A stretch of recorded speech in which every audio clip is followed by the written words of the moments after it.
उसे जीना नहीं था, वो खुद को खत्म कर देना चाहती थी। उसके दिमाग में हमेशा यही विचार आ रहा था। उसने डिसीजन ले लिया था, सिर्फ अंत कैसे करें इसके बारे में सोच रही थी।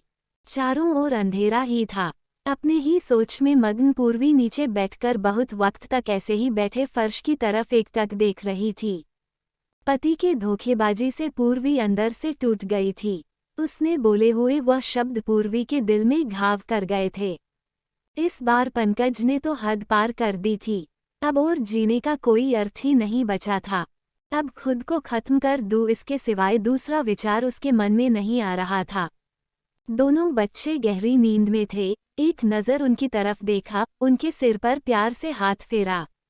आंखों में आंसुओं की धारा बहने लगी थी। उसने मन में एक दृढ़ निश्चय किया था। रात के 2 बजे थे, हर तरफ बहुत सन्नाटा था और वह धीरे से उठी और दूसरे रूम में गई। गले में फांसी का फंदा डालने ही वाली थी, तभी कुछ गिरने का आवाज आई।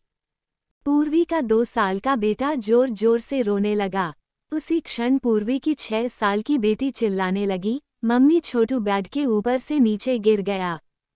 तुम कहाँ हो? देखो ना छोटू कितना रो रहा है। पूर्वी भागकर दूसरे रूम में आई और अपने बेटे को उठाकर अपनी गोद में लिया और अपने सीने से लगा लिया। बेटी रोते हुए बोली, मम्मी तुम कहाँ चली गई थी? मुझे बहुत डर लग रहा था। तुम हम दोनों को छोड़कर कहीं मत जाओ, मुझे अकेले में बहुत डर लगता है। पूर्वी अपने दोनों बच्चों को पास लेकर जोर से गले से लगा लिया और रोने लगी। दोनों बच्चे उसके सीने से लिपटकर सो गए। रोते रोते पूर्वी को कब नींद आ गई उसे पता ही नहीं चला। कामवाली बाई गंगू की आवाज से पूर्वी की नींद टूटी। अरे मैडम, आपने बाहर का गेट खुला क्यों छोड़ दिया था? अरे मैडम क्या हुआ, अभी तक आप सोई हुई हो? तबीयत तो ठीक है ना? वो खुद को संभालते हुए बोली, हाँ थोड़ी तबीयत ठीक नहीं है। घड़ी में वक्त देखती है तो 8:30 बजे थे। आज तुम्हें आने में इतनी देर क्यों हो गई? मैडम चौथी गली में मेहताजी रहते हैं ना, उनकी बहू ने फांसी लगाकर आत्महत्या कर ली। 2 बच्चे हैं उनकी एक 10 साल की बेटी और 6 साल का बेटा है। ये सुनकर पूर्वी के कलेजे को धक्का लगा। अपनी साड़ी ठीक करके उसने पूछा, कब हुआ? गंगू ने बोला, रात को हुआ मैडम।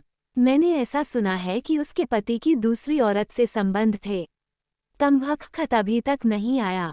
अचानक पूर्वी ने गुस्से से बोली, अच्छा किया, वह आया या नहीं आया उससे क्या फर्क पड़ता है? अब वो थोड़ी ना देखने आने वाली है। ये सुनकर गंगू पूर्वी के कान के पास आई और धीरे से बोली, मैडम मैं अनपढ़ गवार हूँ और घर घर में जाकर झाड़ू पोछा करके मेरा पेट भरती हूँ और आप पढ़े लिखे हुए लोग हो।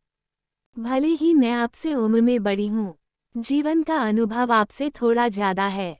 आजकल साहब और आपके बीच जो चल रहा है वह ठीक नहीं है। मुंह बंद था फिर भी मेरे कान खुले रहते थे। मैं एक औरत हूँ और औरत के दुख में भी समझती हूँ, इसलिए मुझे आपको एक बात बतानी है। आत्महत्या ये कोई भी समस्या का समाधान हो नहीं सकता। जिंदगी में उतार चढ़ाव तो होते ही रहते हैं। इसका मतलब ऐसा नहीं कि आप अपनी जान दे दो। मैडम जी, कभी कभी आदमी अपना रास्ता भटक जाता है, पर अंत में घूमकर अपने ही घर वापस आता है, और जब नहीं आई तो भी क्या फर्क पड़ता है? आप किसके लिए मरना चाहती हो?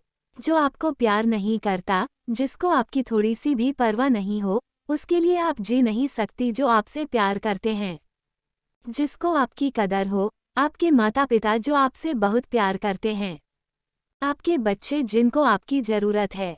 गंगू का बोलना सुनकर पूर्वी की आंखों में से आंसू की धारा बहने लगे।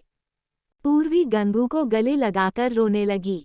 गंगू पूर्वी को पीठ पर से हाथ फेरते हुए सोफे पर बैठाती है और बोलती है, बुरा ना मानो तो एक बात बोलूं मैडम, खाली दिमाग शैतान का घर होता है। आप घर में बैठकर फालतू बातों को सोचते हो। मैं आपके घर में काम करने के बाद में 9 से 3 इस वक्त स्कूल में झाड़ू लगाने जाती हूँ। वहाँ की प्रिंसिपल मैडम बहुत अच्छी है। आप तो पढ़े हुए हो, अगर आप बोलती हो तो मैं आपके लिए टीचर का काम करने का पूछूं क्या? आपका वक्त भी निकल जाएगा और मन भी लग जाएगा। इस पर पूर्वी चुप बैठी थी। कोई भी जवाब न मिलने पर गंगू बोली, मैं आपके लिए चाय लेकर आती हूँ, और गंगू काम करने लग जाती है। काम निपटाकर बोलती है, मैडम मैं जाती हूँ। उतने में पूर्वी उससे बोलती है, रुको गंगू, तुम स्कूल में मेरे लिए पूछना, यदि संभव हो तो प्रिंसिपल मैडम का नंबर मुझे ला कर दो। गंगू के चेहरे पर खुशी का भाव दिखा। गंगू पूर्वी के पास जाकर बैठी और धीरे से बोली, मैडम मैंने दूसरे रूम में बेड पर स्टूल रखा हुआ देखा था। ऐसा आप कभी भी मत करना, यह आपका घर है, इसे बचाने को आपसे जो हो सके वह कीजिए। बिना लड़े आपने हार मान ली। गंगू पूर्वी के हाथ अपने हाथ में लेकर बोली, मैडम एक फिल्म में एक हीरो ने एक डायलॉग बोला था, लड़ाई लड़कर जीती जाती है, मरकर नहीं, क्योंकि मुर्दे कभी लड़ा नहीं करते। गंगू हाथ नचाते हुए ऐसे बोलने लगी। ये देखकर पूर्वी को बहुत हंसना आया। गंगू का बोलना सुनकर पूर्वी का मन हल्का हो गया और उसे एक नई आशा की किरण भी दिखी। वह अलमारी में से अपने सर्टिफिकेट निकालने लगी। दोस्तों, पति पत्नी का रिश्ता ये बहुत स्नेही होता है।